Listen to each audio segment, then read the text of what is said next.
ఎదురించుడి, అప్పుడు వారు మీ యొద్ద నుండి పారిపోవును. యాకోబు పత్రిక 4వ అధ్యాయం 7వ వచనం.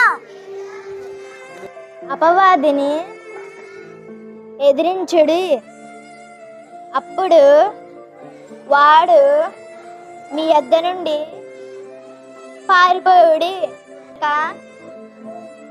4వ అధ్యాయం 7వ వచనం. అదిని ఎదురించుడి, అప్పుడు వాడు ఈ యొద్ద నుండి పారిపోవును.